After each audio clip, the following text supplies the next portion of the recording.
What up, everybody? You're now tuned into the true definition of a sports fanatic. I'm your host, Brandon Lampley, back today with another live stream. And welcome back to the playoffs, Bama. Yes.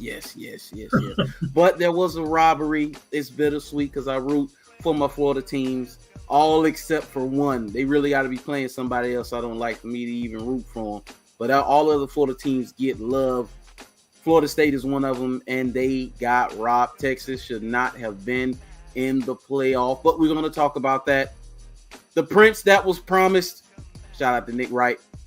Oh man, when I tell you, you could hear a pin drop in that stadium Monday night. I heard a rat piss on cotton. That's how quiet it was when Trevor Lawrence went down with his injury. Thankfully, just like last year in Detroit, he got a high ankle sprain out of this one in Detroit. I think he had an issue with his toe. And, he didn't have a walking boot on. He looked like he was walking fine. He did talk about not getting the cart. And come on, like Mr. Reid, you were part of the national media. You were part of media covering teams. And how could they not know that he refused a damn cart, man? Like, I'm so sick of that. They talking so much trash. All those golf carts in Florida, and y'all can't get him a golf. He obviously refused it. Come on. And he did say that looking back on it, once he got in the tunnel, he was like, man, this is a longer walk than I thought. I probably should have took the cart, but he continued to refuse it and kept walking. But they offered multiple times. So come on with that, man. But we're going to talk about all of that. Once again, I got my co-host with me, Mr. John Reid. How you feeling today, sir? It's feeling good, man. I like Welcome Back. I'm old enough to remember Welcome Back Carter. So okay. Hey, I was gotta listen to the original, man. This the Mace when he came back after he went to do preaching and he came back to rap. This was his song, Welcome Back. The video, it was excellent. Love this song. Yeah. Well, welcome back, Carter, man. Yeah. He was a good teacher, man. I don't want to tell my age on the show, man, but yeah, it's good to be back. Good sports week. And here we are with our Jaguars. And I'm sure that we'll be discussing all what went on in the big Monday night tip. Oh man, yeah. Well, we gonna start with that, and I mean, a few key injuries, some questionable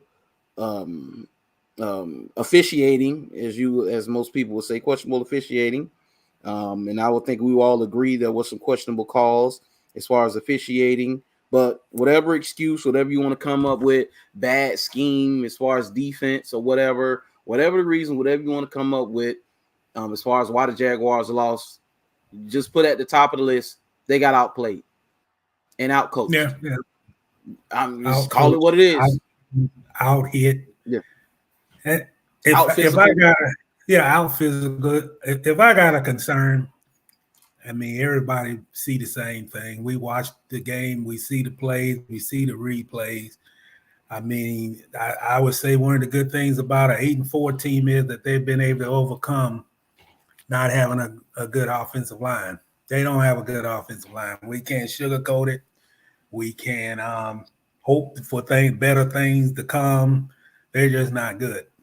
And, I mean, I guess every time you're always going to say, well, how come they're not good? I mean, I think you got to build an offensive line. And I think over the years, they didn't build it. They just, they overestimated the talent. And it is what it is. Yeah. I mean, I feel that one of the, obviously the biggest story is Trevor's injury, but looking down the line, they got 5 games to go in the regular season before the playoffs start. And I think hopefully in these 5 weeks, they get a rhythm, some form of a rhythm and try to establish a running game. I think you got to establish a running game now, particularly whether Trevor play limited snaps, whatever the case might be, until he gets back at 100%, which probably won't be, and hopefully for the playoffs. But they got to establish the running game. I mean, it ain't no if and ends. I mean, when you're talking about playoff football, you got to go. I like big play. I like big chunk plays. I like seeing Trevor throw the ball downfield. But I think the key in the playoffs is ball control, clock management, who time of possession, and you don't want a high scoring offense get more possessions than you need and have your defense out there on the field, so you control things by the clock. But I'm not happy with the offensive line. I mean, I ain't been happy with that group for a while, and I know last year they, I think they played above their heads. I mean, you want to really know the truth of it. They played well last year, especially toward the end of the season. But I mean, what are we looking at right now? Are you looking at Blake Hance probably starting at I mean, like I said, I'm a big guy watching the all 22 tape from the game, and I don't know, man. Maybe you have a different opinion from what you see. I just don't see. I don't see the same thing that I saw last year from Brandon Sheriff. I mean, I don't know what it is. I don't know if he's playing hurt, but I watched a couple of plays, man, where he, I say he was pulling, and he's not making a push. He's not even knocking defensive backs on the ground when he's running downfield on a run block, and he looks like he's hurt. It just looks like he's out there. It's just like he's playing hurt, but he's not playing effective. And I just think I don't know. I just think the interior part of the line. And I know we're gonna harp about the injury and he got knocked back, and I mean we're gonna have a lot of hindsight 2020. Walk a little. Some people said that he suffered the injury. He didn't want to come out the game. He suffered the injury to play before Trevor got hurt. I mean, but I just think they got to address. I don't know. What do you do? I mean, I guess that's the question. Do you move Harrison to the left tackle? I mean, what do you do? I can't trust putting. I can't trust putting.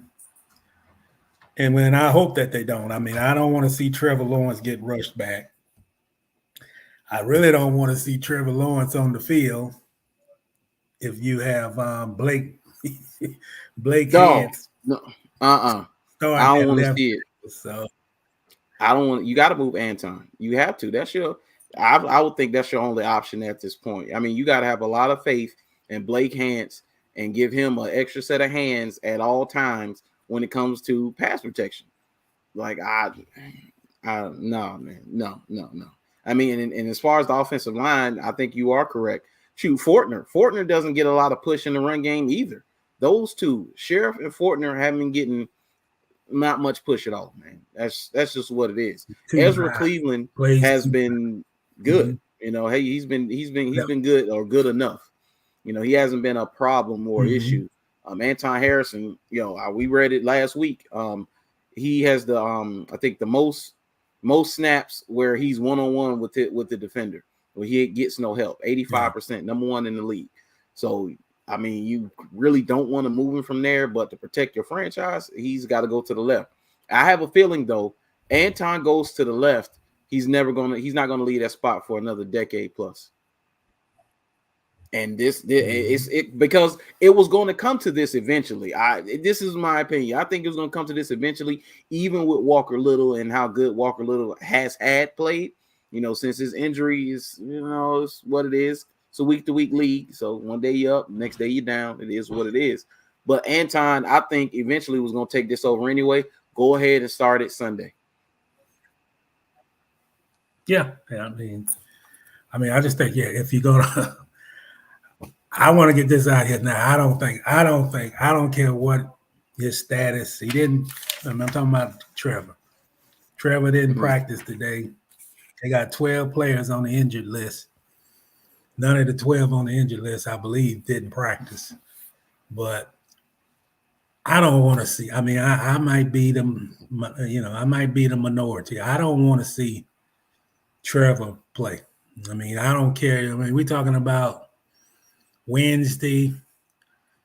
I mean, they're already in a short week. So today was the first day they went back to practice and prepare for Cleveland.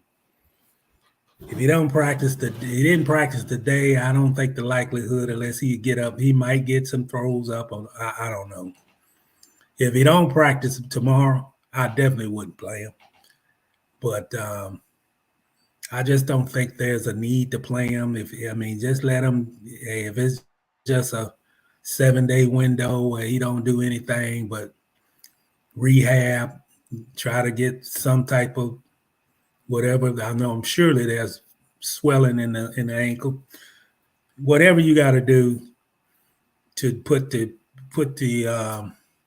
rehab work or whatever go in to try to reduce the swelling, whatever it is. Let this be the week to do that. I would not have, even if he says I'm feeling good, which he did today. He said he's feeling better than what he would, that he thought, he would anticipate.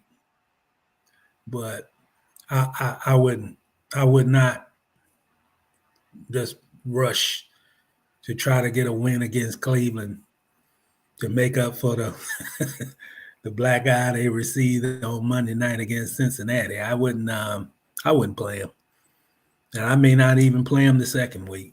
I mean, next week. Yeah, and that's just me because football is a game of injury. I mean, there's nothing you could say about it. They happen. Injuries are part of the game, but I just think that too much of a risk. You're going up against a physical team. You're unsure about left tackle, even if you play him. I mean, it's just there's not enough protection, I think, for him to go out there after an injury like that. And they've been very fortunate on the injury front, though. Mm-hmm. Yeah, now you had some guys until now, games, but until now. Last year they had the injury on the injury front. It was last year was reminiscent of 2017, where the only starter that missed multiple games, I think, was his two starters, which he missed the whole season. Allen Robinson and Telvin Smith. Those are the only two. And then last year they were relatively healthy most of the year.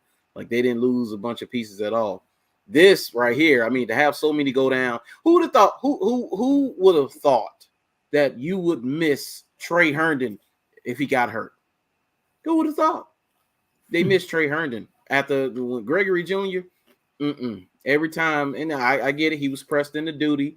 He's probably not quite ready, but they look for him in coverage. And also, when did 32 turn into barbecue chicken? Man, Tyson, well, they say he has a quad injury, but dude, like that was his worst game as a pro. Worst game as a pro. Rushed him. They rushed him back, man. Yeah, I think he didn't so. have enough time out. And then he wasn't looking, he had problems locating the ball, locating the man. Let me say one thing about Trey Herndon, man. I think I've been a vocal critic of Trey Herndon, but I'll say this about him. He went to Vanderbilt, and as long as he's been with the Jaguars, the one thing that Trey Herndon don't make is mental mistakes. He knows exactly where to be at. The only thing that I always criticize him, is just his athletic ability. He don't have the speed to go up against speed receivers.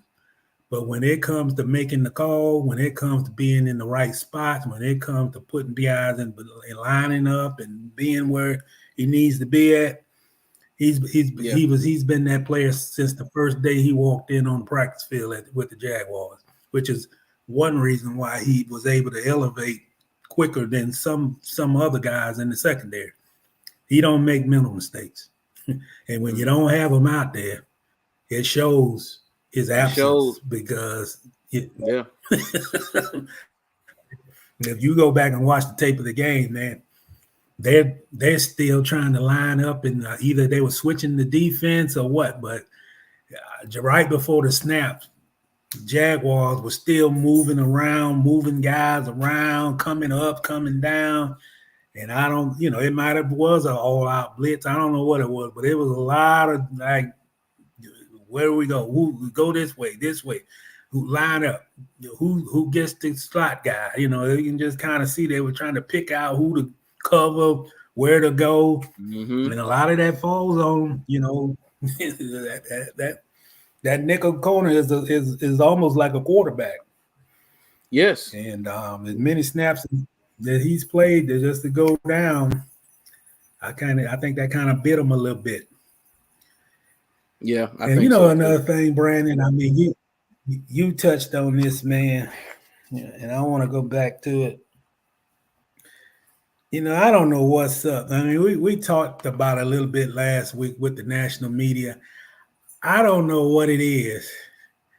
Maybe when Jacksonville have night games, maybe our buildings don't look as good as New York City. I don't know what it is, but to have a guy, and I respect Colin Coward. I mean, I respect. Oh yeah, Colin. He's a pretty good radio guy. But for the guy to come on his show and basically said that, the Jaguars are just basically just a bad organization. They didn't bring the card out. They don't do things right. They're almost like they're just a hillbilly, don't know how to function right as an organization. And I don't get it, man. I mean, I mean, this guy probably need to get on his radio show tomorrow and apologize to the Jaguars, because I've seen it in Seattle. I've seen it with the Giants. Everybody don't want to, some guys got enough of, I don't know if it's ego or what, where they don't want to have the feeling of feeling defeated. So they refuse to get on a cart. Yeah. It happens in this game. All the time. It ain't just happened that the quarterback decided that he wanted to walk, it happens. And for this guy to jump on his national radio show and just call the Jaguars everything in the book, and talking about you in Florida, and Florida probably got more golf carts than any other state other than California. I mean, I was just like, it's always like these guys get hit below the belt all the time for no reason. None whatsoever. And he's respected. I mean, he's not just a guy to go behind the microphone and just spill out stuff and don't do his research and that kind of thing. I don't know what went in him. Maybe the ratings. Maybe I guess during the Christmas holiday season, you're trying to increase your ratings. I don't know what it was, but that was Bush League. Yeah, I found it. I'm gonna play a little bit of it. Might not guess it's like 4 minutes. So I'm gonna play enough, and I'll see what to stop it. But let's play a little bit of this. Fair use. Yeah.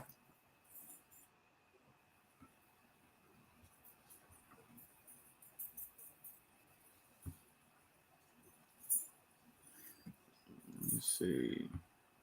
Now, is it gonna play?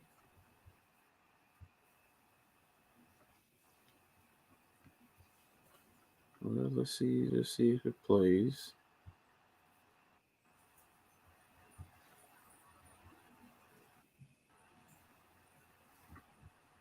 Okay, there we go. That's what Florida State fans are calling Florida State being left out of the college football playoff. Unfortunately, some media members are buying into the travesty stuff. I think it's a little over the top. Why do I think it's over the top? Because Michigan and Alabama. Okay, that's not the one. That's not the one I wanted.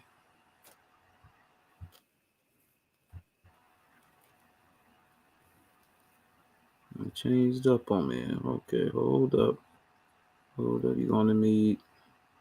There it is. There it is. There it is. There it is. There it is. Businesses will show you how committed they are. Pay attention. Should you re-sign with a company? Do you like a company? Should you move to a company? How do they treat their best employees? How do they treat their employees? I can't take the Jaguars seriously. This will feel like a little thing to you, but it bothered the heck out of me. Trevor Lawrence gets hurt, writhing in pain. 3 minutes it takes him to get off the field. He's 6'5", 230. He's a big kid. He plays hurt all the time. He is in real pain. He's furious. Players feel sadness, even for the other team. Takes him minutes to get off the field. The team will not be the same without him. He's a wonderful young man. Met him twice. He wants to play. He can't. He literally can't move. He's so frustrated. And then they show him leaving the field with a security guard. You don't have a cart? For God's sakes, it's Florida. Everybody owns a golf cart. A security guard? Where's Dom when you need him? He's a $400 million franchise player. And a security guard's helping him off the field. That may be a little thing to you, but there's a reason the Niners and the Eagles and the Chiefs and the Packers, there's a reason teams are good year after year after year, because they commit to the players. Baltimore. Say what you want about the Cowboys. They care deeply. It drives them nuts when they lose. They treat their players well. They treat their employees well. It matters. He's the star employee, and you don't have a cart for him to leave the field? Maybe you should move to Orlando because you're such a Mickey Mouse operation. He's Trevor Lawrence. He saved the franchise. You got to go play in London back-to-back. You have to tarp the upper deck of your stadium. And this is how you treat him? Ridiculous. God, if there's any place in America that should have golf carts around the stadium, it's a team in Florida. Jacksonville, a retirement area. Maybe there was a golf cart and he didn't want to get on it. You demand he gets on it. You demand he's treated well. That's how you treat employees. These athletes every Sunday go out. They give their bodies for entertainment and for billionaire owners. That's what they do with pride and love for their teammates. And the franchise star goes down, and you got a security guard helping him off the field. Bush League. You're a half-committed franchise. I watched Jake Browning play in college. I didn't think he was, going to go to the NFL and throw for 400 or 500 yards, whatever he threw for. So I was very happy for him. He's a former Washington Husky, California kid. All my buddies are texting me. You said he couldn't play. He can play. I'm happy for him. And, shocking. Jacksonville in a Monday night football game. You would think it's a Monday night football game for a lowbrow franchise. You want to show the country, we got our act together. We're a first-class operation. This drove me nuts. By the way, even if Trevor Lawrence is like, I'm not using a cart, you walk over and you get his butt on a cart. That's how you treat athletes. That's how you treat players. These guys give their bodies for us. They give their bodies, their family, the sacrifice, the commitment. The NFL can cut them. The owners are gazillionaires. A security guard? Look at that kid. He's 6'4", 6'5", 240, and he can't put weight on his foot. He's a $400 million quarterback. Drove me crazy. People show you how committed they are. Believe them. I'm a free agent. I see that. No, thank you. I'm out. Because they don't treat you like that in San Francisco. They don't treat you like that in Philadelphia. Philadelphia's got a security guard. If you get close to their players, he's in your face. And I may not love that, but I do appreciate how certain organizations have treated their players for years. People committed deserve to win. That's why when a Baltimore wins, or a Green Bay wins, or a Philadelphia wins, I'm for people who are committed to their employees. You can tell me that doesn't matter. It matters. Drove me nuts. Maybe it didn't drive you nuts. Drives me nuts. I hadn't seen that whole thing, but that was Bush League. Let me get these comments before I go in a little bit. Andrew, he said, roll MF Tide Roll. Yes, sir. Robin, she says, the show. Welcome back. Was that welcome back, Mr. Carter? She said he was a great teacher. I love the show. Oh, sure. Yeah. Andrew said the defense was sleeping. Say they had melatonin in the Gatorade bottles. I mean, that's one explanation. His new name is Colin Clownworth. Hey, one of the callers used to call him a Colin Cowturd. This is hilarious. But man, listening to that right there, I mean, he's a shock jock. I mean, let's call it what it is. He's a shock jock. To harp on something like that, to come out to be negative. I mean, who was it? Howard Stern figured that out years ago, long time, decades ago, that most of his fan base, most of his listener base hated his guts, but they tuned in every day to hear what he had to say. I mean, it's just what it is.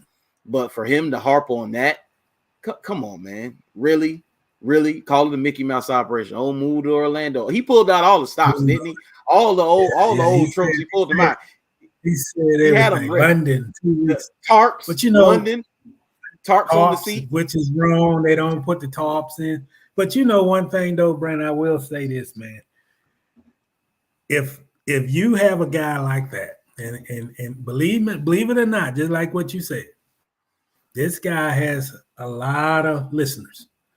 But I also listened to what he said. You did too, about the police. I mean, I thought it was a JSO officer that was holding them, helping them to the locker room. But one thing I do want to say, I think so. It was a police officer.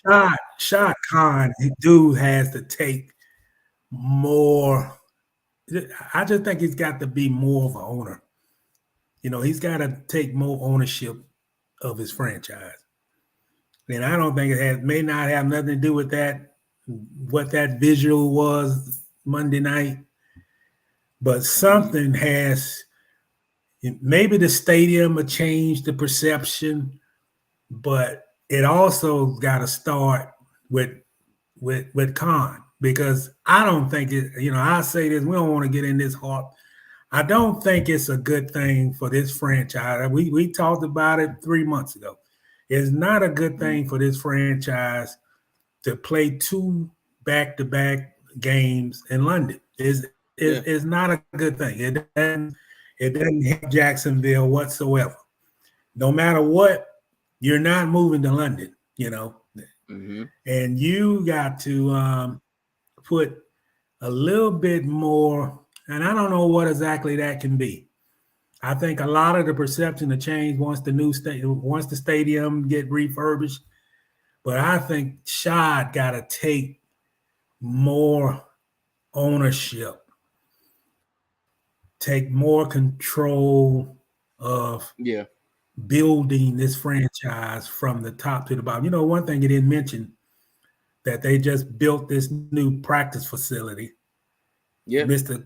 Cullen didn't mention that, which you put your players in a first-class facility, which helps in free agency, whether they don't believe it or not. That kind of stuff with the optics and the different things that go on, it helps landing free agents. And but it's got to be more, because I know we get pissed off that we like to laugh and stop around outside of Duval County. But some of the stuff's got to be done from the ownership on down. And that's the only way it's going to stop. And was it a good look to have a policeman helping, as he say, the $400 million quarterback to the locker room? Probably not. Probably not a good look. But, I mean, Trevor pretty much explained what the situation was. Yeah. Today. That's who it matters to. That's who it matters to. So, I mean, it is what it is. Kassan say Tyson Campbell and Shaq's voice, he was barbecue chicken all night. No help from the safety. Don't know who he pissed off in the secondary room. He got no help. But him not getting no help, that's his status. I mean, he's supposed to be a shutdown corner. He doesn't get help. That's what it is. On the island, mano a mano. That's how it goes. So him not getting that safety help, that's part of the scheme. That's the scheme that was criticized by a lot of people, what Mike Caldwell ran and what they did, because man, every time the ball left Jake Browning's hands, it went into a hand of receiver just about. Almost every time. I think he had 4 or 5 incompletions the whole game. And guys, and let's be for real, he made some honey hole throws. Okay, he made some throws where he had to fit it in a tight window. But a lot of those throws, there was not a defender in sight. There was not a defender in the frame. I mean, so it is what it is. But as far as Mr. Cowherd, no, it's not a good look. That was not a good look. Outsiders looking in, of course, okay, that is not a good look. When you look at other franchises, and let's say that had happened to Jalen Hurts, that's happened to Patrick Mahomes, when Aaron Rodgers got hurt, I mean, you name the quarterback, you name the organization, and most of them are going to be on a cart headed back to the locker room. Okay, Trevor wasn't that guy the other night. He refused the cart, and they respected his wishes. He said it's a pride thing. Looking back on it, he's like, yeah, probably shouldn't have done that. But it is what it is.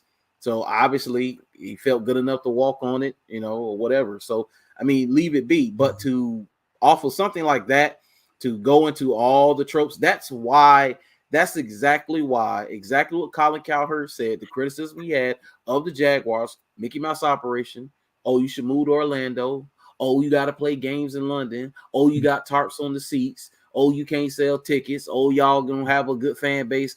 Oh, it's Jacksonville. Oh, it's crap. Oh, it's whatever. Oh, all of that. That's why when they praise Jacksonville, you need to not listen. You need to take it like it is. Oh, they just said something. That's why Trevor said it a long time ago. He said it does not matter what they say outside of this building, good or bad. Colin Cowherd was praising the Jaguars not too long ago, and now look at what he's doing. He ripped them to shreds. For what? For a golf cart? Come on, man. But it is what it is. We just always an easy target, man. But I like for this franchise to understand that you have to have the foresight to not, especially if visuals, to not put yourself in vulnerable positions beforehand. And it's going to be, no matter what they do, they're going to be some like Mr.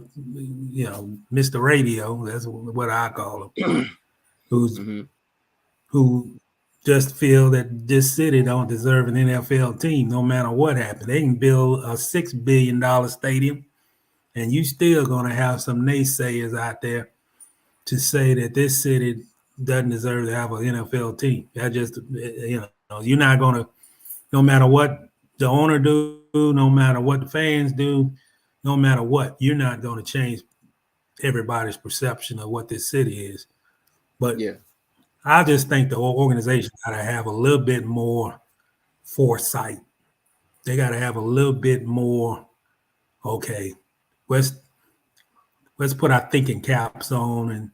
And yes, it's got to be a franchise who don't put yourself in vulnerable situations, because no matter what, if this guy got 1 million listeners and 500,000 of them in California, it's still not a good thing for the franchise for negativity, especially if you can prevent it. But it is what it is. You win the game on the field, and you can't win the game of perception if people don't want to be convinced that this city deserves a team, man. And another thing, Brandon, you hear talk like this 5 years in existence, 6 years in existence, maybe all the way up to about 10 years in existence. But we've had this team, man, since the first season was 95. I mean, we've been an NFL city for 30 years or whatever it is, and it's just like, what is it, man? What is it? Orlando barely supports an NBA team. So I know that they're not hey, they probably got the worst traffic than LA, but the city population is 194,000. City population in Jacksonville, we got between the city limits, we got more people in Jacksonville population-wise than Miami do in this city limits of Dade County. So I think people don't understand when you look at numbers also. Yeah. And we got the largest black population in the state of Florida, and which is it exceeds Miami. It doesn't exceed South Florida, which is the metro, but it does exceed Dade County. But it is what it is. Can't change people who already convinced. Winning. That's the only thing you can do in this situation is win. Yeah. Win. Let them say whatever. Like Trevor already said it. So you keep your opinions. We'll just keep winning. They just got to win. Continue to win. You know, they're Jacksonville, and that's another thing I think when it comes to the media is that you can't not talk about the Jaguars now. You have to. It's part of your job. You have to. They're on the marquee. They're on the docket. They're on the list. You have to talk about them. You have to bring them up. In the past, you didn't have to. Didn't have to talk about it. You could talk about all you had to do. Highlight, Jaguars got, beat by whoever and talk about them and then move on. Can't do that anymore. And a lot of them don't like it. And it shows, which I knew, most people probably didn't know, they don't do their homework. They don't. They don't care to do their homework unless it's something they're interested in. Like Richard Sherman. Oh, Richard Sherman can tell you everything about the current Seattle Seahawks. I mean, he probably tell you the yards per carry of the third running back right now. I mean, that's how deep he's in. When it comes to Jacksonville, I just go out there and wing it. I mean, hey, no sweat off. Hey, it is what it is. But they're still peeved. They got to talk about it because they're a winning franchise right now. It's just what it is. So, hey, I understand if you wanted to be in this seat, this is what comes with it.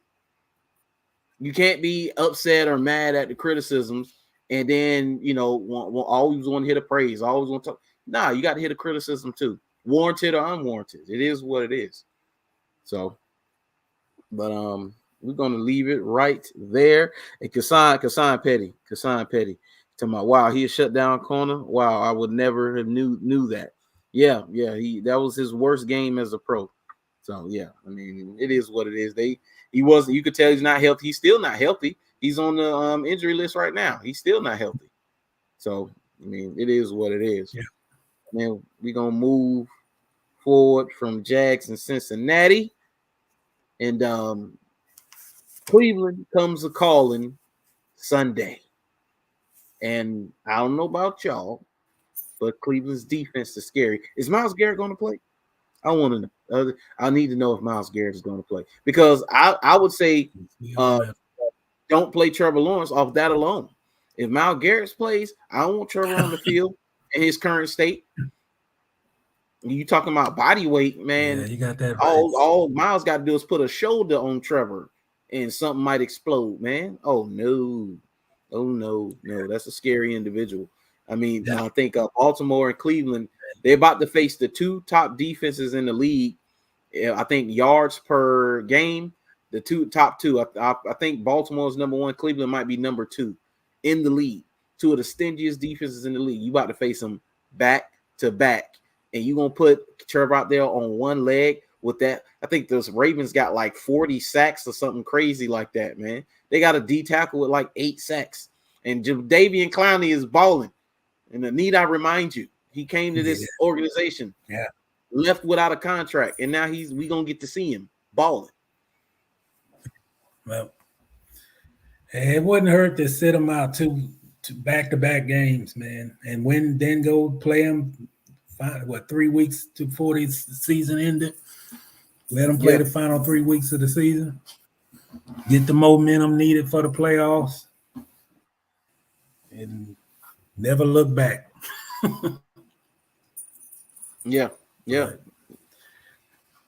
We'll have to see what Doug Peterson decides, I guess, the medical staff. But I don't think he definitely should not play this week. I know there's some diehards out there saying, "Man, what are you talking about?" But hey, you got to pick your battles, man. Let the guy get some type of semblance of healing and rest up and get it stronger, or whatever the case may be. And stay off of it. Probably is the healing. The recovery at this point is stay off the leg as little as possible, even if you have to walk with crutches. Don't put no pressure on it. Yeah, the fact that he wasn't in a boot, I was like, man, I mean, yeah, it must be really good because there was just like that protective, like wrapper or whatever he had on his foot or whatever. No boot, no nothing. I'm like, no crutches, no nothing. I mean, he's feeling really, really good. But even then, I'm still like, I don't know, man. Yeah, I've seen a lot of ankle injuries, though. Moving laterally, moving side to side, getting a push off is a lot different than walking up on that podium. So we'll see. Yeah. One thing we haven't touched on, man, is Christian Kirk. He's probably done for the season. Yeah, a core muscle injury. I know he injured his groin. He has a core muscle injury, and it's going to require surgery, and he's likely done. But even with that news, even though you can't replace Christian Kirk, he's irreplaceable, especially in this offense. He's your leading receiver from last year. I think he was second on the team in receptions behind Evan Ingram, and he was money. He was one of your go-to guys, if not the go-to guy still in this offense, and you lose that. But when even with losing him, opportunity arises. Parker Washington. I mean, I knew it was going to happen eventually. I didn't know what receiver it was going to be, but I said another receiver may emerge and make some plays. Tim Jones had short opportunities, but he didn't, make quite a splash or whatever. And the opportunities that he did have, none of the other guys was Cooks or any of those guys who they brought off the practice squad. No, they didn't make any impact. Parker Washington has a opportunity moving forward to be that guy because he could play in the slot, and he was open. He was open when Trevor got hurt. He just wasn't looking back for the ball. He apologized to Trevor because Trevor was about to get it to him, but he was not looking. The ball was open, and he can get open.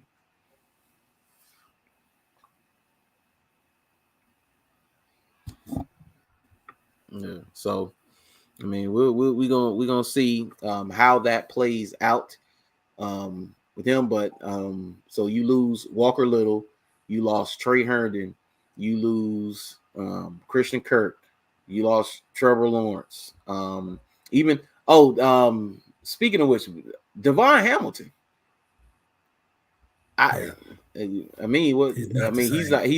He's obviously not ready. He's another one rush back. Yeah, obviously he's not ready. And for God's sakes, please, we just got to say it one time, just one time every show until they do it. You got to say it. Pay Josh Allen.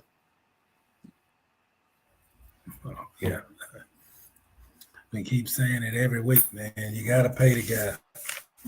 Got to pay him. He's one sack away, I think, from tying the record, the franchise record that was set by Calais in 2017. I don't know what else more he can do other than they got a handshake agreement that he's going to get a new deal, but the guy has played fantastic, man. He might be under consideration for Defensive Player of the Year. He's been that good. Has to be. Yeah, has to be. To be honest, he was pretty much the only defensive player who showed up Monday night. Yeah, the only one. And let me say this, being a defensive-minded former sports writer, Devin Lloyd got to play better. You got to make tackles off angles, and you got to get off blocks. I thought he missed at least 5 or 6 tackles, sure tackles, in the right spot, can't wrap up or get blocked out of the play. I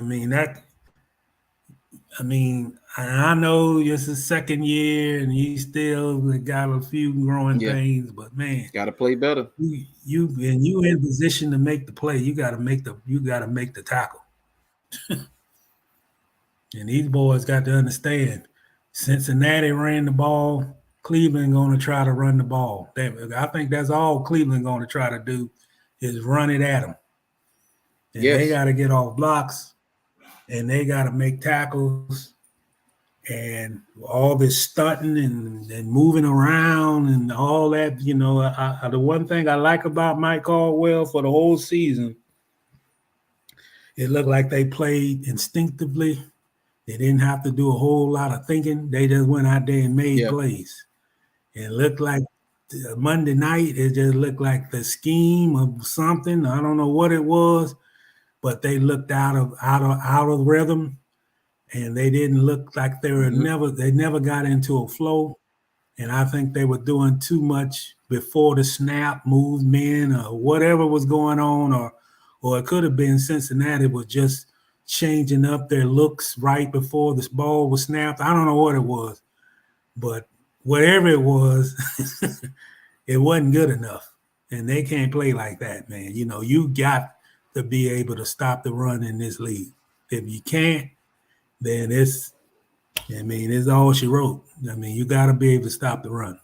I don't care if you get beat now and then for a chunk play every now and then. But if you're going to if you can't stop the run, get the offense off the field, and don't do well on third down stops and that kind of thing, it's going to be a long afternoon. So hopefully they can correct the issues and get back to because I feel that's what the strength of the defense that man, they showed it all season to stop the run. I was shocked because Mixon and that other back, they're decent backs, but they're not world beaters. You don't think when he talk about top backs in the league, Joe Mixon does not come into the conversation. He's a good back. I'm not going to take anything from him, but we want to talk about top back in the league. He's not in that conversation. He's a serviceable back. He's a good back. He's a back that you'll take over some backs, but he's not a back you're going to take over most. That's what it is. But for them to be able to run the ball like they did, you let Cleveland run the ball like that, you're going to lose to Joe Flacco. Joe Flacco, who was on his couch. Who was on the couch. You're going to lose to Joe Flacco. So that can't happen. Josh Allen might get 3 sacks on Sunday, man. And they got some offensive line issues. Cleveland does. Yeah. But that defense got to be dominant, man, to give themselves a chance to win. And they got to get off the field on third down. So that's the formula. Yeah, it is. So, all right, man, we're going to wrap this up because we have 50. So we're going to get into these college football playoffs, talk about this transfer portal. So predictions for Sunday, what do you have?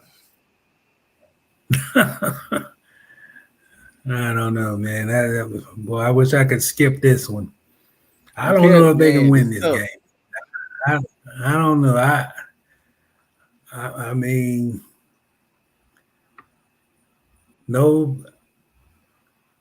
I would think that they wouldn't play Trevor, but who knows? I don't know, man. I can't make that call. You don't have Kirk. You got 12 guys injured. You're coming off a short week. I think every time we made a prediction, I've always picked the Jags. I think I'm going to change up that trend, man. I think the Jags I don't think they're going to win this game. It won't be because of Joe Flacco, but right.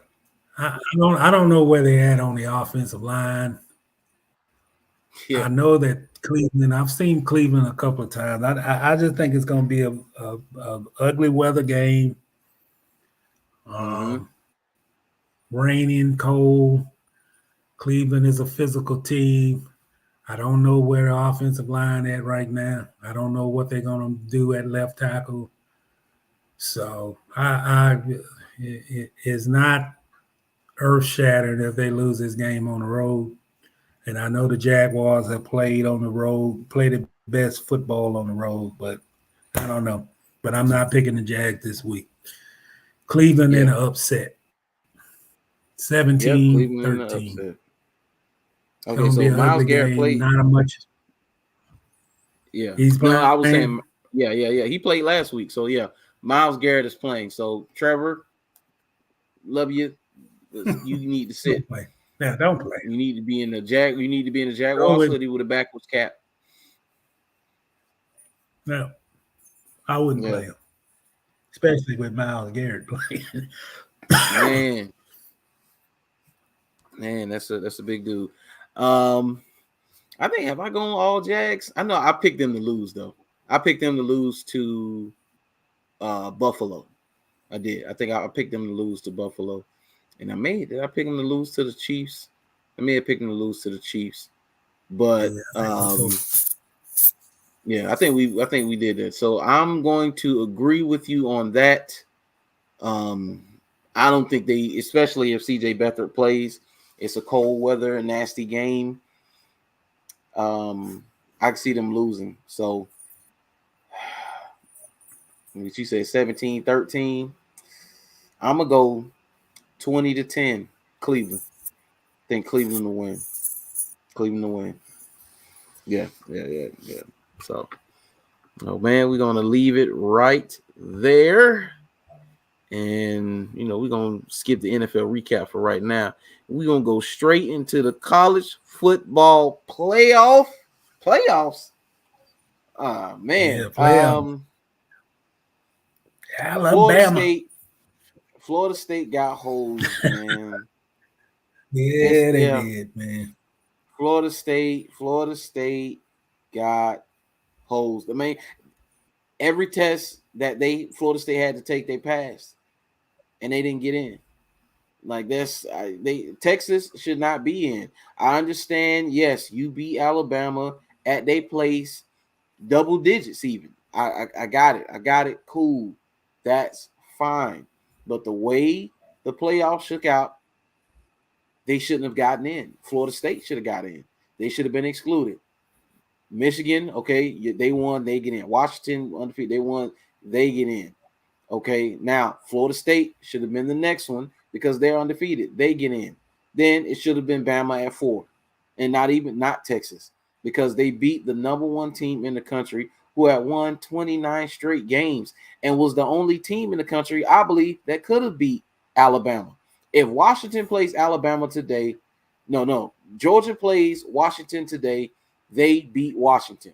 I don't know how bad they beat them, but they beat them because Washington doesn't play defense. It's going to be a high-scoring game. I can see Michael Penix in that offense, and Georgia struggles against the run from time to time. Georgia Tech was toting the rock on them. Dylan Johnson, the running back number 7 for Washington, it's a bad boy. So it would have been a high-scoring game, but they beat Washington. They're a little faster, more physical, and they play better defense. They beat Washington. They beat Michigan like they beat Michigan before. Faster, they're going to be more physical with them. They beat Michigan in a close one. They beat Texas. No question about it. A little bit, not as close of a game as the other two.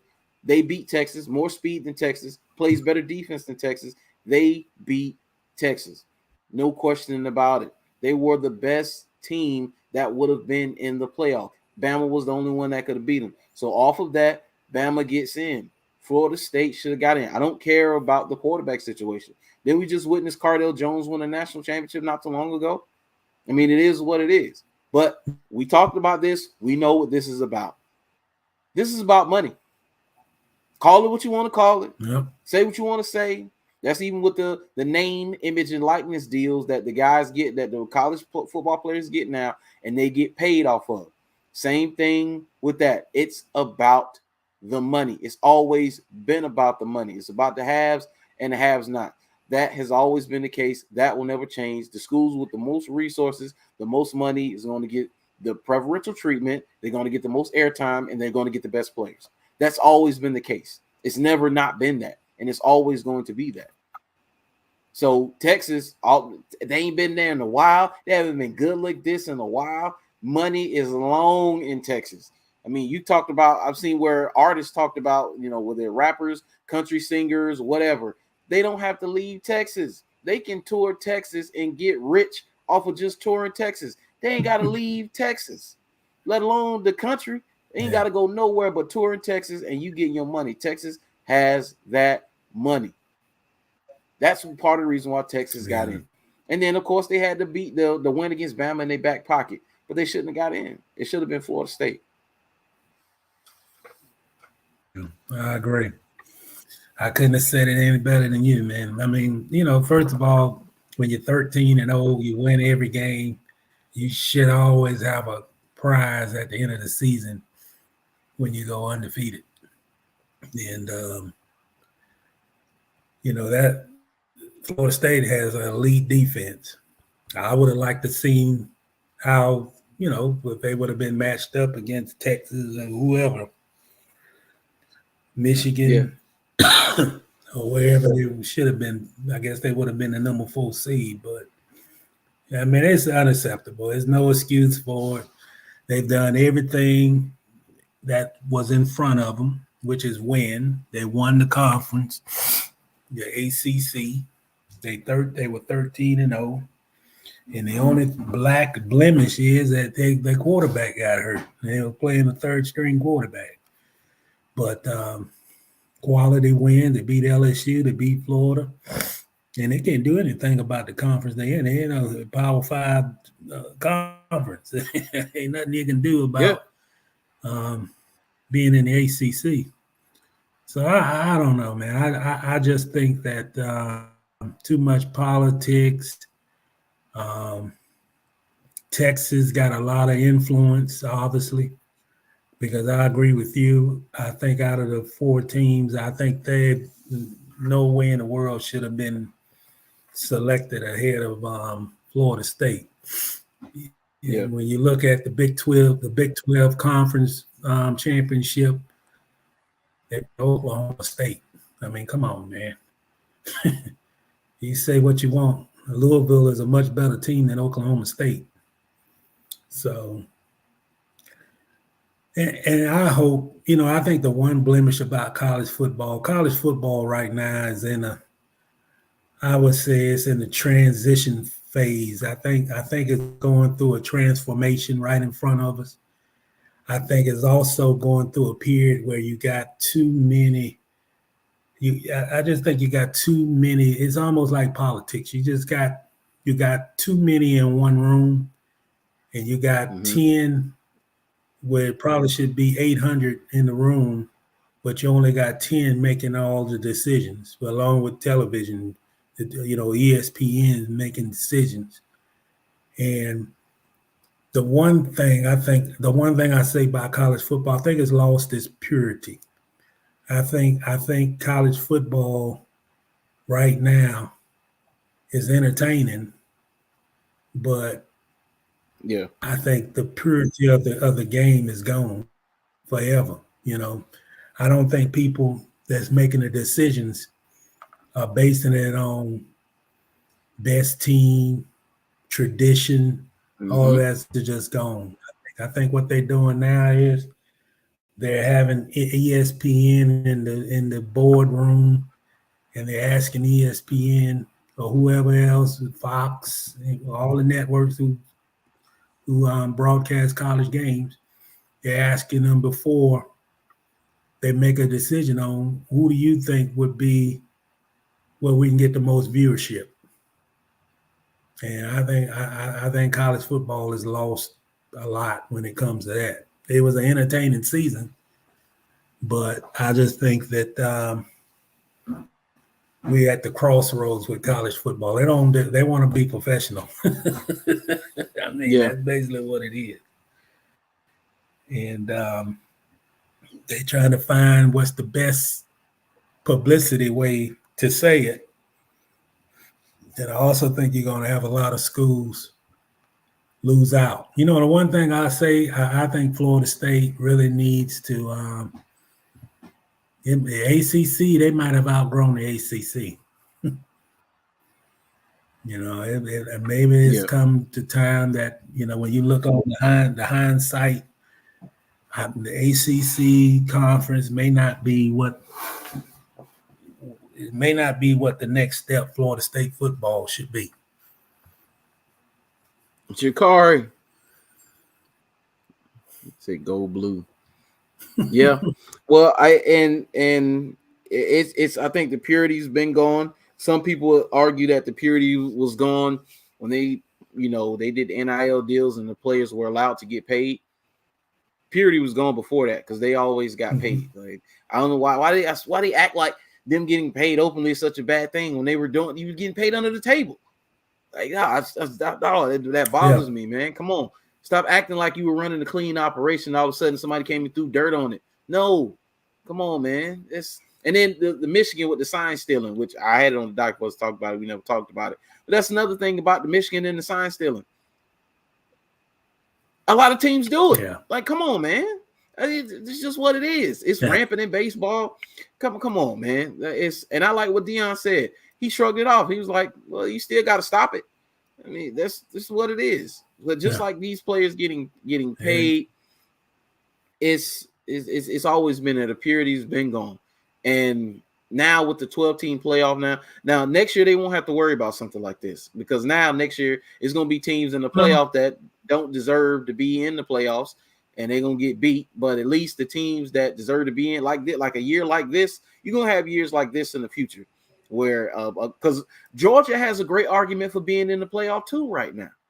Let's be honest. Georgia has a great argument for being in the playoff. And you can make an argument that if they were to get in the playoff, let's say it expands to 6 teams. They come out and say, all right, we made a mistake, so we're going to allow Florida State and Georgia to get in.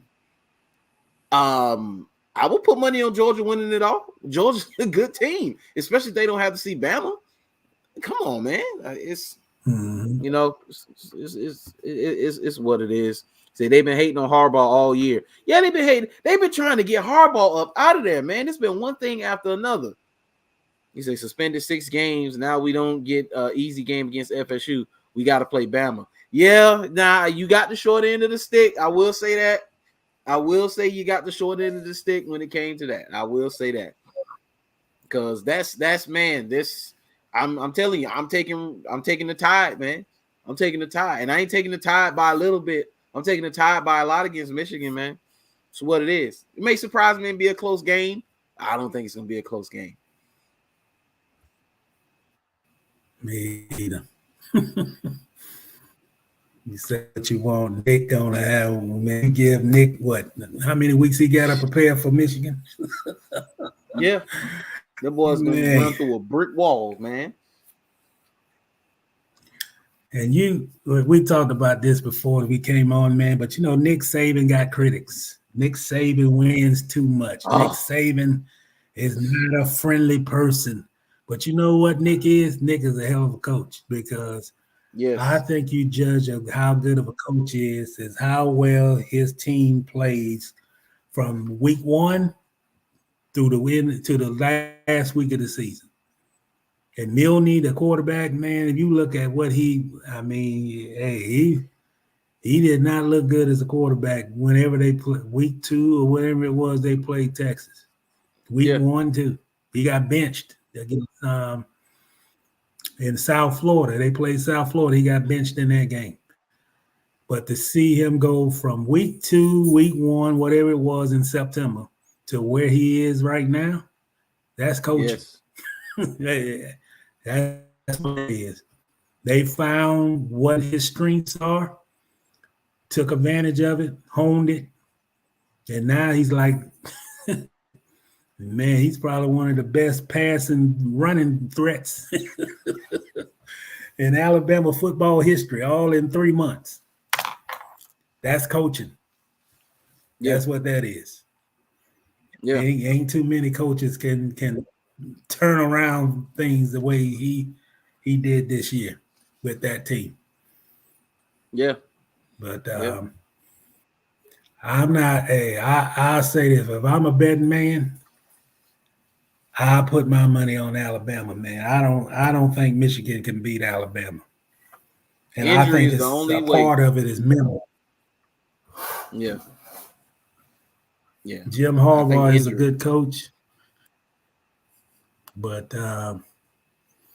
man, this team's scared of Alabama, and I'm not ruling out that Michigan might be in awe of Alabama. They're a little Yeah. different than Ohio State. No, yeah, they are. Let's see, Jakar say, no, don't get beside yourself now. Oh, hey, it is what it is, Jakar. Some the crazy thing is kids are willing to sit 3 years just to play at Bama. Yeah, Yeah, I mean that's Nick Saban. yeah. That's the Nick Saban effect, man. It's what it is.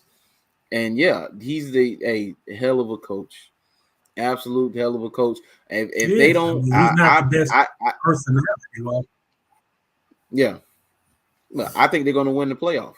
Like they're going to beat Michigan, and whoever wins out of yeah. Texas and Washington, they're going to beat them. If they, man, wouldn't it'd be awesome if they saw Texas again in the championship game, just like I think it was 2009, 2010, or something like that.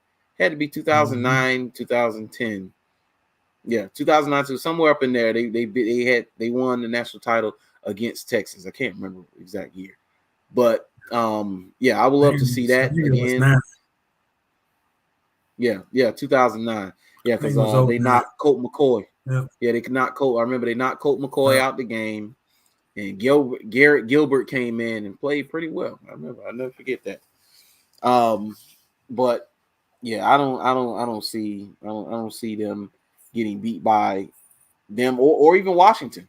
And Washington has a heck of a quarterback. That's I am excited to see him on this stage, Michael Penix Jr. Oh, yeah. I think Michael Penix Yeah, Jr. can do himself a solid for the upcoming draft by playing well in this playoff. Because right now, I think he's probably like the third quarterback. I know he's got to firmly be the third quarterback in my mind behind Caleb Williams and Drake May. But to me, he's number one. I think if I'm New York, Chicago, Arizona, all the teams that supposedly looking for quarterbacks are looking to make a decision at quarterback. If the right quarterback is there, I think Michael Penix should be your guy. I get the Caleb Williams hype. I do. I think he is Patrick Mahomes like. You know, he can play ball like him, and he has raw talent. But I think Penix is the best thrower of the football in all of college football.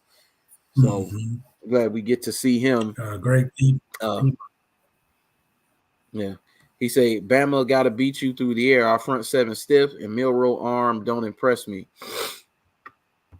Well, if Milroe arm, if Milroe arm, it's not he doesn't have a whole lot of arm talent to begin with. Now he has a cannon. I mean, the deep ball is unquestioned. Somebody open deep, the boy getting them the ball. You know, he struggles with accuracy in those intermediate routes. But hey, you don't like his arm, but you better love his legs, because if the opening is there, because he doesn't want to run. I didn't know, because when I seen him, I remember seeing him when Bryce Young was there and he was the backup, and I'm like, yo, who is this running back number 4 playing quarterback, because he run like a running back. And they was like, well, he doesn't like to run. I was like, what? The boy got wide receiver DB speed, and he don't like to run, which I get it. He's a quarterback. But man, when it's there, I hope that front seven, and that's the other thing. Your front seven stiff, they may shut down the run, but when if they playing man coverage and they turn their back to Jalen Milroe, Michigan defense ain't got enough speed, bro. They don't. The speed is not enough, man. The Alabama physical up front. And hey, man, you don't have to be. You know, you could be a quarterback who can throw the deep ball and make a chunk play, but it's also the scheme. And they scheme things real well, man. Yes, they do. So, yes. Yeah, they do. They do scheme things real well. But yeah, I think that was it from a comment. I don't think Michigan has played a strong schedule either, man. In my opinion, I don't think so either. You can beat at Penn State, Wisconsin. I can't say nothing about Ohio. That was a good game, good opponent. But the schedule strength of Michigan wasn't that good. No, and speed no, it wasn't. is the difference. Yeah, speed is the difference. So, we're gonna leave it right there. So, all right, that's my prediction. I got Bama over Michigan. Let's see, we get a score. I'm gonna go 35-21 Bama. 35-21. I'm gonna give Michigan a little respect, but 35-21 Bama. I think so. I think they'll beat them by 2 touchdowns. Wouldn't be surprised if it was a one possession game, but I think they'll win comfortably by 2 touchdowns. As far as Washington and Texas, I don't know. That's the one I don't know, because you want to say Texas because Washington doesn't play a whole lot of defense, but even though they can score, Washington can score with just about anybody in the country. But Texas, they can score too, and they play some defense. But I don't know. I want to say Texas. I think Washington's going to win, but I'm gonna go with Texas. I'm gonna go with Texas, and it's high scoring. I think the game is going to be high scoring. I would say I'm going to go 42-38 Texas. I can't give scores, man. I'm picking Alabama over Michigan. I'm picking Washington over Texas. And then I'm picking Alabama to beat Washington. Close game, be a good television matchup type game, but I think Alabama going to physically whip Washington. But, no question. Yeah, no question about that. I think Alabama. I think Nick Saban been waiting in the limelight. They have the one thing I can say about Alabama, Georgia helped this, that they ain't really been in the line. They ain't been in the spotlight all season, man. They let Georgia take all the spotlight. And in the meantime, he was getting his team ready behind the scenes. Yeah. Because I feel they already won the national championship. I mean, to be honest with you, I feel they won the national championship when they beat Georgia in the SEC championship game in Atlanta. I don't think they're going to find there's no team in that playoff right now in that bracket is more complete with more athletes and have accomplished is more than that Georgia team. So they've already won the national championship, in my opinion. Yeah. I mean, you look at a team that won 29 games in a row. Do you know what that means? That means those guys know everything about continuity, winning, everything. And everything they know, Alabama took it away. Beat them up front. Beat them out physical. Stop the run. I mean, limited the run. They didn't really stop it. But and now you're going to give him extra time to prepare for Michigan? Good luck, Michigan. Yeah. You ain't beating. And I'm not a big Alabama fan, but they're not going to beat Alabama. Yeah, he said, so you just going to poo all over my Wolverines, huh? We going to show you bad stuff. Man, the truth hurts. Big Ten football is not SEC football. Truth hurts. It is not. I feel if Georgia was in the tournament, Georgia is 2 touchdowns better than me. Yeah, let's be real. Yeah, I watched that game when I watched them beat Michigan 2 years ago. Oh, yeah, that Aiden It Hutchinson. wasn't even. Yeah, I remember that. Yeah, Aiden. They had eight. They put Aiden Hutchinson in a phone booth. I remember that. I do remember that in the semifinal game. Yeah, man, it's the athletes. You know, it ain't. You know, I mean, Nick is a great coach, but when you got a defensive front, when you got defensive linemen about as quick as running 4.6 40s, over 300 pounds, physically dominant, and can wear you down. Yeah. That's what they got. That's what Georgia got. That's what Alabama got. And that's what Michigan hadn't seen. The only glimpse they saw of that was Ohio State. And Ohio State don't have as many blue chippers as Alabama or Georgia. And Georgia got more blue chippers than Alabama. Yeah, they do. So yeah. You have to call it as you see it, man. It ain't got nothing to do with Harbaugh and the coaching and the tradition and all that. It's I mean, how many horses you got compared to my horse? Huh? Yeah, use history. Dude, how many times has the SEC beat a Big Ten team in the college football playoff? More times than not.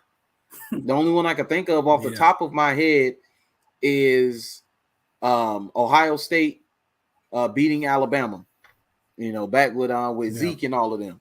Outside of that, I can't think of one off the top of my head because I can think of Bama beating quite a few. Bama beat Ohio State. They beat Michigan State. They've destroyed Big Ten teams. Big Ten teams have gotten destroyed by SEC teams.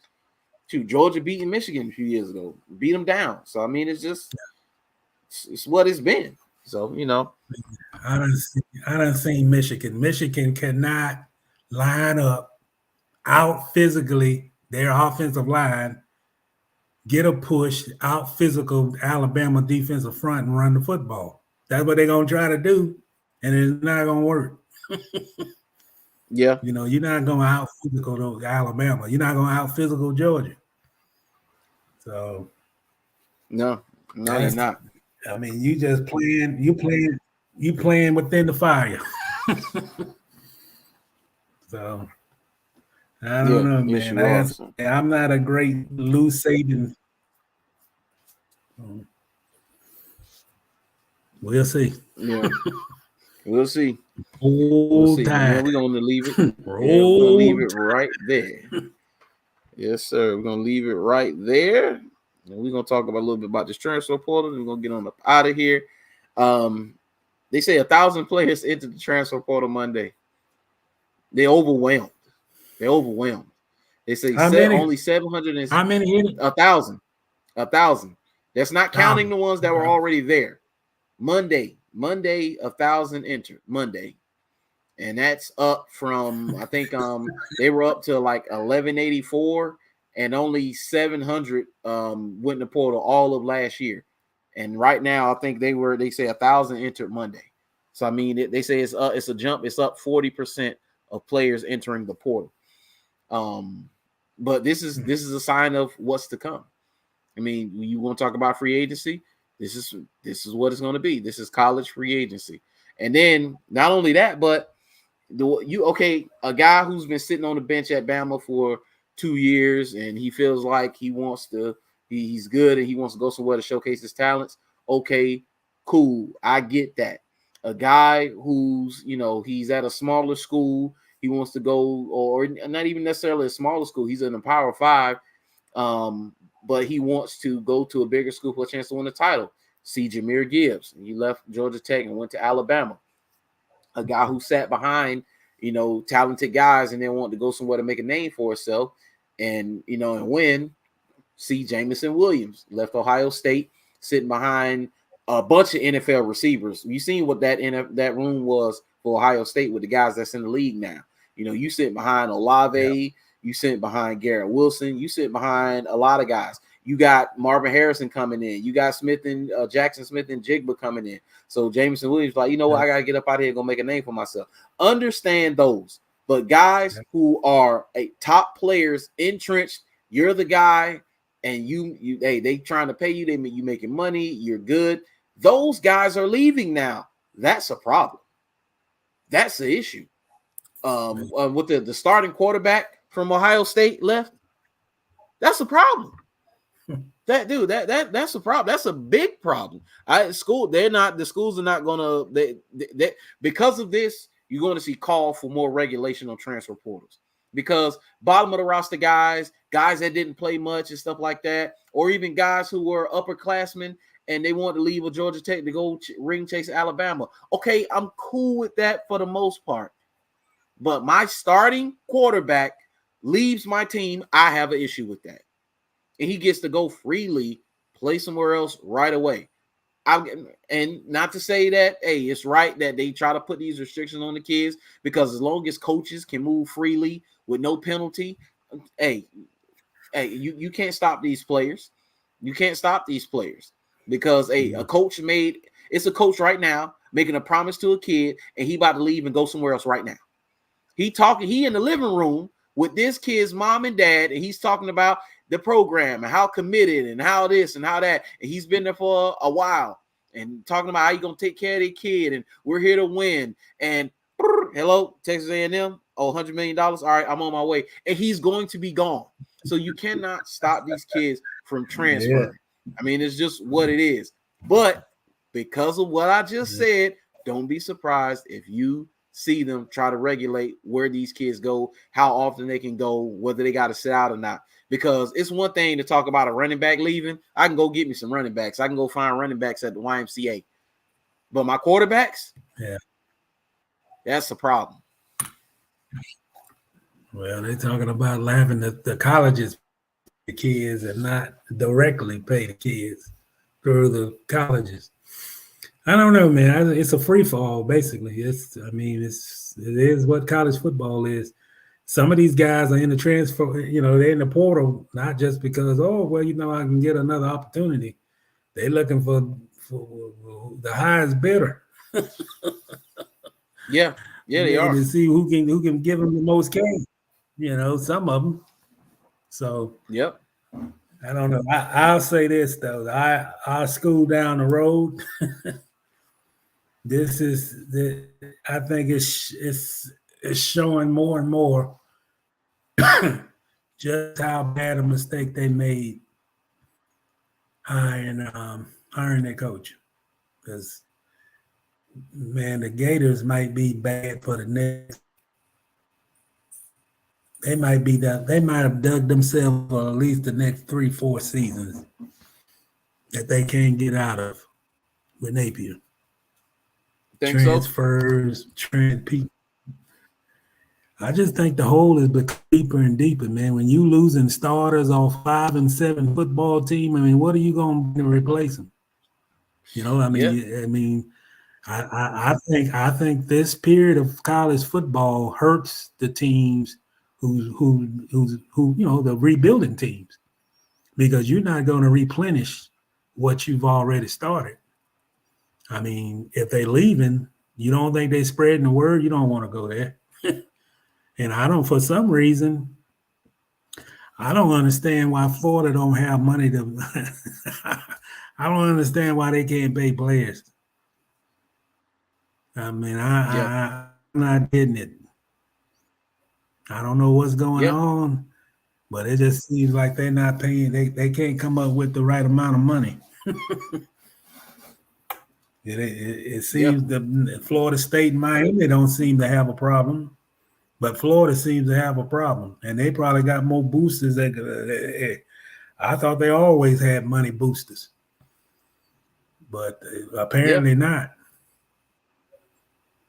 But when you losing defensive linemen, starters, offensive tackles who project, when you losing projected for incoming 4 stars and 5 stars backing out of commitments. That telling you right there, man, they don't want to go. These kids got an option, man. They don't want to be sitting around waiting on a pot of gold and rebuilding when they can go somewhere else and get on TV just as much or more and go, and get more money. I mean, that's just what it is. It used to be prestige thing, oh man, yeah, Florida Gators and the SEC and look at us and that kind of thing. It ain't like that no more, man. No. It's what you done for me. It's not like that. Shoot, and I'm reading up right now on this. They're saying why Cal McCord, the Ohio State quarterback, entered the transfer portal. And from what it looks like is that he had no guarantee that he was going to be the guy next year. And so since I got no guarantee I'm going to be the starter, and I'm going to go ahead and get out in my window that I can get out, and I'm going to get gone. With stuff like that. So Ohio State, they were looking to move on from him anyway if they didn't give him a guarantee that he was going to start, which I get because, they are Ohio State. They're going to have other opportunities with other quarterbacks and whatever. But still, it's going to come a time where they're going to have a CJ Stroud or Justin Fields, or a top guy, and he's going to be like, you know what? All right, I've had enough. I'm out. Deuces. And he's going to be gone. And that's what's happening to other schools right now, where they having top guys, starters are leaving. Like you said, it's a problem when you have starters leaving the 5-7 football team, man. You're going to replace them with an 18-year-old. What is becoming now is if you don't, if you aren't able to recruit the transfer portal along with your high school recruiting, you're not going to win, because the top rosters like Alabama, like Georgia, like the way Michigan is right now, Ohio State, Texas, Florida State. They made great use of the portal. Part of the reason why Florida State is where they is because of the portal. Let's call it what it is. So if you can't get guys out of the portal, you're not going to win going forward. But Florida State has something to sell, man. It's like Florida don't have nothing to sell. I always say, like a few minutes ago, man, hey, if you got a starter on a 5-7 team leaving the program, what makes you think you're going to get a blue chip, a guy in the portal who want to come to your program and you're 5-7 and struggling and your coach on the hot seat? They're not going to that. You in Gainesville, Deion Sanders, a lot of people criticize Deion, but man, you got to also think about, hey, what he did from a team that only won one game.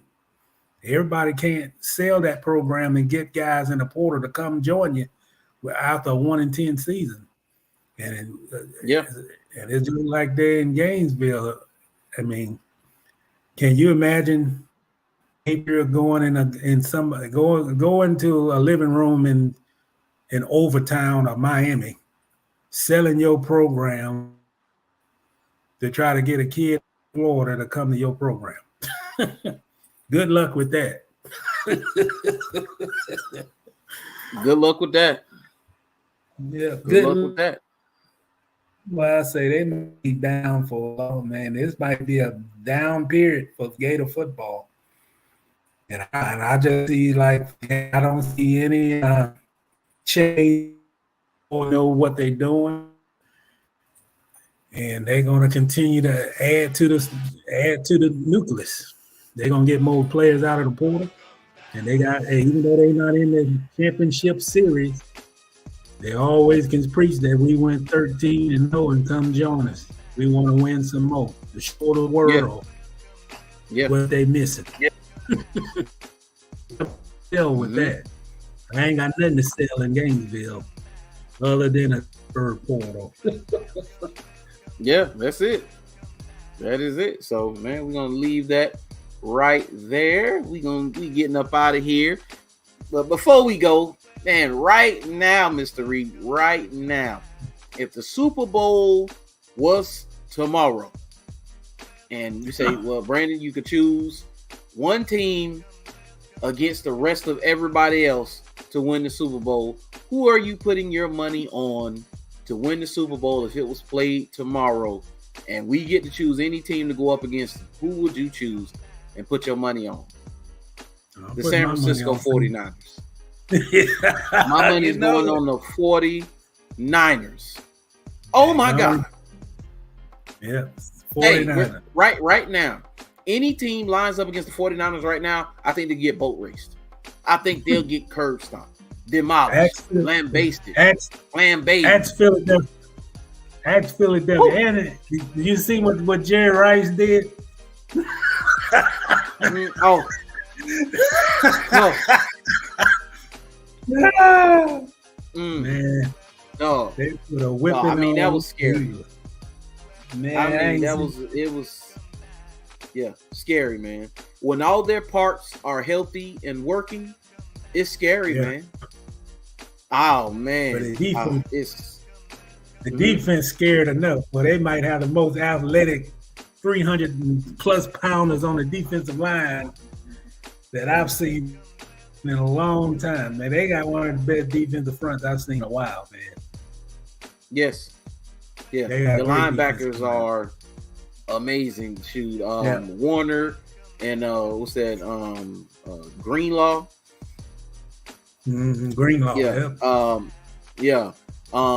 And you got Bosa, now you got Chase Young, you got Armstead. I think what you got Hargrave too. You have a amazing front.